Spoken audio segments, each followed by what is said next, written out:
네, 크롱님들 반갑습니다. 박종환 작가입니다. 미 연방정부 셧다운 종료가 초읽기에 들어간 상황입니다. 현재 촬영 시점 기준으로는 아직까지 하원을 통과하지 못했는데 업로드되는 시점에서는 하원을 통과했을 가능성도 염두에 둬야 될 것 같습니다. 현재 셧다운 종료가 임박하면서 나스닥 같은 경우도 하방 변동성을 일정 부분 보였는데요. 그럼에도 비트코인 대비로는 가격 방어를 잘하고 있는 모습입니다. 그만큼 비트코인이 그동안의 미 증시와의 동행에 균열이 생기고 있는데요. 다른 자산에 비해서 힘을 받지 못하는 이유와 그리고 시장에서 지금 어떤 모멘텀 변화가 포착이 되고 있는지 살펴보겠습니다. 네, 오늘 영상이 도움이 되셨다면 구독, 좋아요, 댓글, 알림 설정 정중히 부탁드리겠습니다. 네, 그러면 거시경제 이슈부터 한번 살펴보겠습니다. 미국 하원이 현지 시각으로 12일 저녁에 셧다운 종료를 위한, 즉 임시 예산안 통과를 위한 표결을 진행을 하는데요. 통과 가능성이 지배적으로 나오고 있습니다. 한국 시각으로는 오늘 오전 중에 최종 통과할 가능성이 있는 부분들이고 통과 직후에 트럼프 대통령이 서명을 할 것이기 때문에 바로 발효가 됩니다. 셧다운 해제가 임박하면서 이제는 억눌렸던 이 경기에 조금씩 활력이 돌아오고 소비가 돌아올 수 있다. 이런 기대감이 나오면서 상대적으로 다우지수가 나스닥 대비로 많이 올랐습니다. 반면에 나스닥 같은 경우는 하방 압력을 받으면서 기술주에서 우량주 순환매로 자금 이동하는 흐름이 나타났고요. 3대 주가 지수는 혼조세로 마감을 했습니다. 자, 그리고 오늘 예정대로라면은 오늘 밤 22시 30분에 CPI 소비자 물가 지수가 발표되어야 하는데 어젯밤에 백악관에서 발표가 무산될 가능성이 높다라고 밝혔는데 실제로 인베스팅닷컴에서도 해당 일정이 삭제가 됐습니다. 오늘 발표가 되지 않는 것으로 잠정 결론이 나오고 있습니다. 자, 그러다 보니까 현재 확인할 수 있는 거시경제 지표 자체가 많이 줄어든 상황에서 그 불확실성이 높아졌기 때문에 12월의 금리 인하 가능성에 대한 CME 패드워치 툴상의 베팅은 현재 25bp 인하 가능성이 59.4%까지 내려갔습니다. 드디어 60%대가 무너지고 있는 것을 확인할 수 있습니다. 자, 거기다가 연준의 비공식 대변인이라고 불리는 월스트리트저널의 닉 티밀하우스 기자는 12월 금리 인하를 둘러싸고 연준 내부의 분열이 심화되고 있다. 이렇게 이야기를 하고 있습니다. 그만큼 연준의 고위 인사들도 의견을 서로 다르게 내고 있는 것을 볼 수 있습니다. 자, 그런 가운데 앞서 말씀드렸듯이 미국 증시와 암호화폐 간의 디커플링이 심화가 되고 있는데요. 지난 3개월 동안의 흐름 한번 살펴봤을 때 암호화폐와 주식 간의 단절이 계속해서 심화되고 있는 것을 볼 수 있습니다. 특히 더 심화가 가중된 부분들은 10월 11일에 대규모 청산 이후에는 더 크게 디커플링이 일어나고 있는 것을 볼 수 있습니다. 그래서 3개월 동안의 흐름 한번 살펴봤을 때 금은 21% 상승을 했고 S&P 500은 7% 상승을 했는데 비트코인은 마이너스 15%로 집계가 되고 있습니다. 자, 그런데 지난 4년간의 긴밀한 상관관계를 고려했을 때 그리고 비트코인과 각종 알트코인들이 현물 ETF를 통해서 증시에 상장이 되고 있는 부분들을 고려했을 때 향후에 나스닥과 커플링 행보를 다시 이어갈 가능성이 높다라고 보고 있는데요. 그런 기조에서 현재 비트코인은 저평가되어 있다라고 볼 수 있습니다. 그리고 한 기관 보고서에서는 나스닥과의 상관관계를 고려했을 때 현재 비트코인의 적정 가치는 156K 정도에 도달해야 된다. 이렇게 주장을 하기도 했습니다. 그만큼 상대적으로 다른 자산 대비 저평가되어 있고 유동성에 민감한 자산이라는 측면에서는 유동성이 돌아오는 시점에서 가장 크게 수혜를 볼 수 있는 자산이다. 이렇게도 해석할 수 있습니다. 네, 다음으로는 현물 ETF 흐름 한번 살펴보겠습니다. 현물 ETF 흐름은 비트코인과 이더리움이 서로 엇갈리는 모습을 보였는데요. 비트코인 같은 경우는 현재 시각 11일 기준으로 5.24억 달러가 순유입이 되면서 간만에 크게 순유입 흐름을 보여줬습니다. 거기다가 블랙락과 피델리티 비롯해서 아크인베스트까지 골고루 자본이 유입되는 흐름을 보여줬는데요. 반면에 이더리움 같은 경우는 순유출세를 지속을 했습니다. 그 전날에는 순유출과 순유입이 균형을 이루는 중립 구간에 있었는데 다시 순유출로 전환을 하면서 단기 모멘텀이 살아나지 못하고 있는 것을 볼 수 있습니다. 자, 하루 사이에 비트코인 가격이 또 조정을 받으면서 365일 이평선을 다시 하회했는데요. 현재 이런 흐름들이 온체인 기조상으로 문제가 없는지, 과연 이렇게 매도세가 나오는 이유는 무엇인지 한번 살펴보겠습니다. 자, 먼저 첫 번째로 살펴볼 지표는 우리가 추세 전환에서 가장 중요하게 보는 지표라고 말씀을 드렸습니다. 단기보유자 실현 가격을 점검을 해야 되는데요. 현재 단기보유자 실현 가격이 111.9K에 위치하고 있습니다. 굉장히 많이 내려온 상황이죠. 그만큼 패닉 셀링하는 물량들을 새로운 단기 보유자가 많이 받아냈다라는 것을 볼 수 있습니다. 그럼에도 현재 가격 구간 대비로는 상방에 위치를 하고 있습니다. 자, 그래서 시장이 강세로 전환하기 위해서는 필수적으로 이 가격대를 넘어서야 됩니다. 거기에 덧붙여서 만약에 이 구간에 도달하게 됐을 때는 그동안의 마이너스를 기록하고 있던 단기 보유자들이 본전이라도 찾겠다는 심리로 매도세가 크게 나올 수 있습니다. 그래서 이 구간을 넘어서는 것은 물론이고 이 구간을 넘어서서 지지 구간으로 전환하는 것이 중요합니다. 자, 그리고 최근에 단기 보유자 실현 가격의 마이너스 1 표준 편차 밴드 그 근방까지 가격이 조정을 받았는데요. 지난 4월 흐름에서도 봤을 때 이 구간에서 지지를 받고 나서 반등하는 걸 볼 수 있습니다. 그런데 2월에서 4월까지 이런 행보들이 재차 반복이 됐기 때문에 이 구간에서 한번 회복하고 한 번에 올라간다라는 관점보다는 조금 더 이 구간에서 머물 수 있다는 부분들을 염두에 두셔야 됩니다. 네, 다음으로는 비트코인 가격이 속 시원하게 상승하지 못하는 근거를 비용 기준 분포 히트맵을 통해서 한번 살펴볼 텐데요. 앞서 단기 보유자 실현 가격이 바로 단기 보유자들의 이 비용이 많이 밀집된 구간, 즉 평균 단가를 의미를 합니다. 그래서 가장 밀집된 이 구간에 단기 보유자 실현 가격이 위치를 하고 있는데요. 현재 이 히트맵 상으로 봤을 때 고무적인 부분들은 100K 이하 구간에서 점차적으로 밀집이 되고 있다는 겁니다. 그러면 이 구간에서 계속해서 중요한 공급 분포가 쌓이게 됐을 때는 앞으로도 항복 매물을 흡수하면서 반등 기반이 마련될 수 있다는 겁니다. 즉 중요한 지지 구간이 이 구간에서 형성이 되고 있다는 부분들을 살펴봐야 됩니다. 자, 그리고 매도자 피로와 지속적인 매수 축적이 동시에 일어나고 있기 때문에 일단 전반적으로 상승을 위한 구조적인 기반들이 차근차근 쌓이고 있는 것으로 볼 수 있습니다. 자, 그런데 또 중요한 부분들은 저항 영역인데요. 비트코인 가격이 이 구간까지 위치를 하니까 다시 하락하는 것을 볼 수 있습니다. 즉 이 구간부터 여기까지는 전반적으로 비용 기준 분포가 굉장히 빽빽하게 모여있는, 즉 매물대가 굉장히 많이 밀집된 구간으로 볼 수 있습니다. 그래서 대략적으로 106K에서 118K까지 전반적으로 타이트하게 밀집이 되어 있기 때문에 이 구간들 하나하나를 넘어설 때마다 굉장히 치열한 공방이 일어날 수 있습니다. 그 중에서도 특히 중요한 부분이 바로 앞서 말씀드렸던 111.9K에 위치하고 있는 단기 보유자 실현 가격이 중요한 겁니다. 그래서 지속적이고 의미 있는 반등이 이루어지기 위해서는 이 구간들의 매도 압력을 흡수하고도 남을 만큼 강력한 신규 유입이 필요합니다.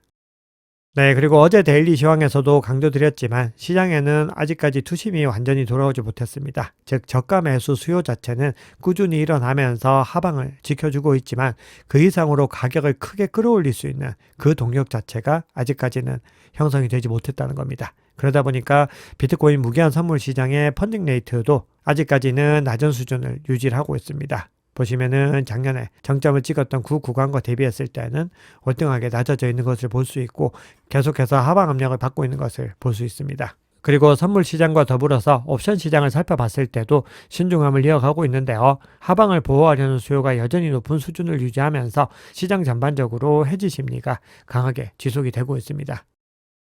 자, 그리고 이런 국면들은 트레이더들의 감정 지표를 통해서도 확인할 수 있는데요. 긍정적인 감정과 부정적인 감정이 어떻게 균형을 이루고 있는지 한번 살펴봤을 때 전체적으로 이 지표 자체가 모두 다 크게 줄어든 것을 볼 수 있습니다. 먼저 비트코인 같은 경우는 소셜미디어 상으로 강세와 약세 의견 비율이 거의 동일한 수준입니다.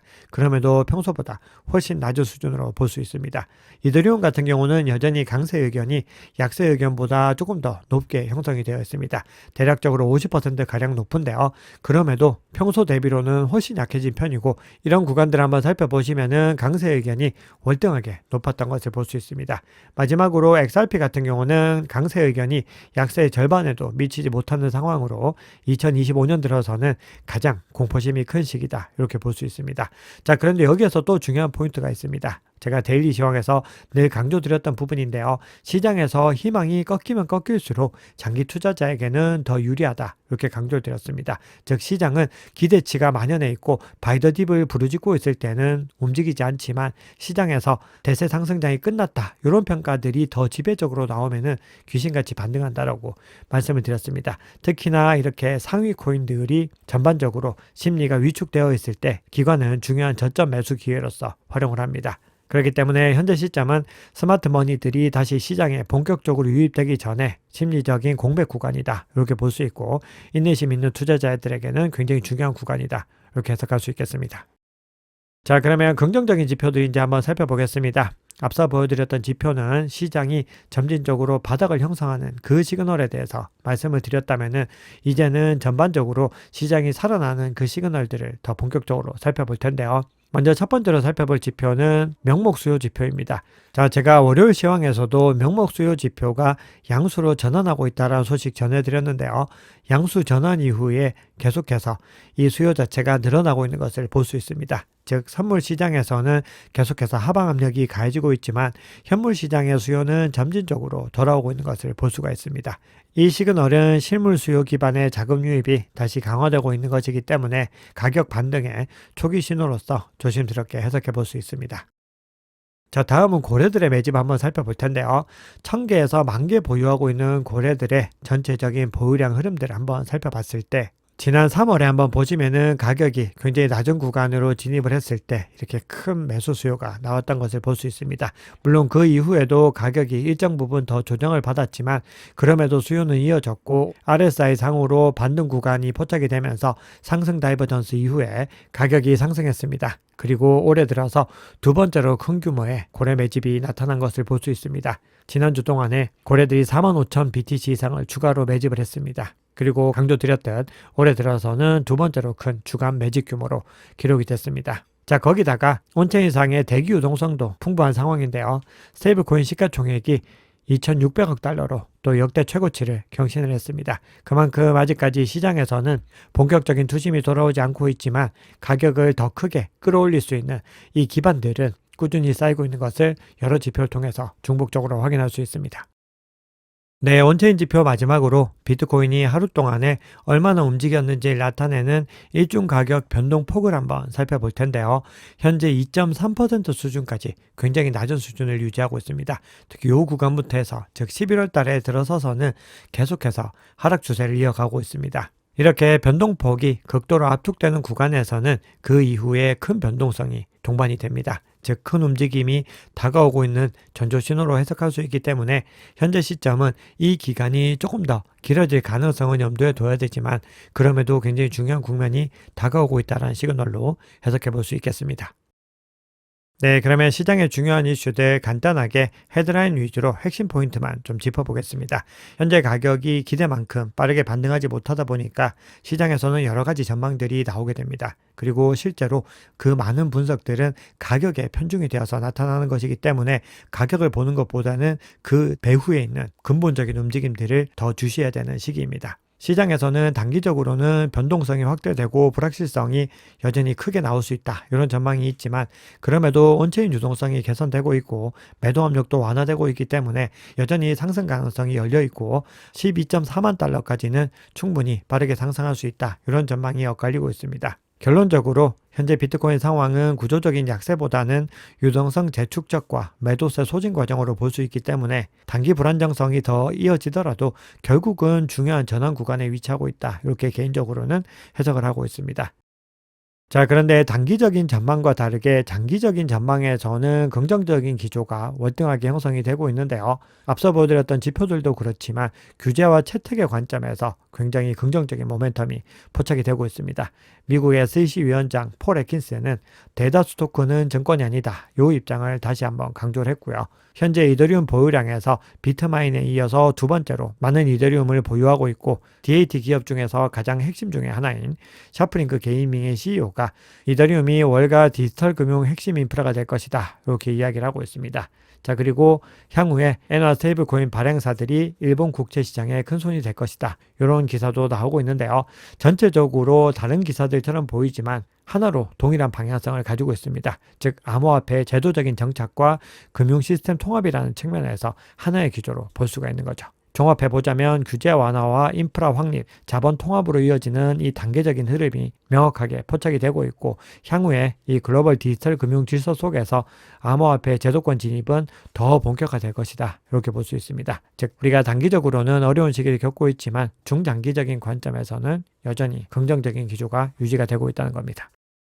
자, 그러면 바이낸스 CBD와 코인베이스 프리미엄 지표 한번 살펴볼 텐데요. 현재 바이낸스 CBD 상으로 가장 큰 규모의 갈색은 계속해서 매수세를 이어가고 있지만 실질적으로 호가를 밀어올리는 핵심 주체인 보라색 같은 경우는 계속해서 매도세를 보이면서 전체적으로 바이낸스 거래소에서는 매수세보다는 매도세가 더 우위에 있었습니다. 자, 그런데 개인적으로 더 중요하게 보고 있는 것은 코인베이스 프리미엄 지표인데요. 이 지표도 계속해서 음수 영역에 머물고 있습니다. 전날보다 일정 부분 회복하긴 했지만 그럼에도 여전히 음수 영역에 머물고 있기 때문에 본격적으로 비트코인 가격이 상승하기 위해서는 미국발 수요가, 그중에서도 미국발 기관 수요가 돌아와야 된다, 이렇게 해석할 수 있습니다.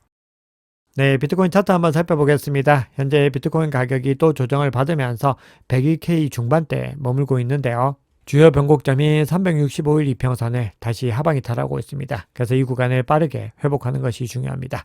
자, 거기다가 22평선이 계속해서 하락 추세를 이어가고 있고 52평선도 하락 추세를 이어가고 있기 때문에 역배열 흐름이 더 강하게 이어지고 있습니다. 거기다가 RSI도 2평선을 하방 이탈했고 MACD가 골든크로스 직전에서 약세 국면이 더 강해지고 있기 때문에 앞서 온체인 관점에서 단기 보유자 실현 가격을 회복하지 못했기 때문에 약세 국면이었다면은 차트 관점에서도 일시적으로는 또 약세 국면으로 전환하고 있습니다. 그렇기 때문에 중요한 국면을 빠르게 회복하는 것이 중요합니다. 우선 365일 이평선을 회복을 하고 그 이후에는 20과 50까지 회복하는 것이 중요합니다. 52평선을 회복해야지 전체적으로 상승 추세로 전환하는 시그널로 볼 수 있고 이 구간과 현재 단기 보유자 실현 가격이 비슷한 구간에 위치를 하고 있습니다. 자, 그렇기 때문에 현재 시점에서 가격 변동성이 나타나는 부분들은 주요 구간을, 즉 핵심적인 키레벨을 돌파하기 전까지는 큰 의미를 부여하기 어렵습니다. 그래서 앞서 강조드렸던 매물대가 밀집된 구간들도 돌파하고 올라간 이후에 특히 지지 영역으로 바꾸는 데 성공을 해야지 더 본격적으로 상승 흐름을 가져갈 수 있겠구나, 이렇게 해석할 수 있습니다. 그리고 이런 정도의 흐름을 가져가기 위해서는 결정적인 반등 트리거가 필요합니다. 그때 더 크게 수요세가 나오면서 시장이 본격적인 행보를 이어갈 수 있습니다. 네, 오늘 준비한 얘기는 여기까지입니다. 여러분, 오늘 영상이 도움이 되셨다면 구독, 좋아요, 댓글, 알림 설정 정중히 부탁드리겠습니다. 지금까지 박 작가였습니다. 감사합니다.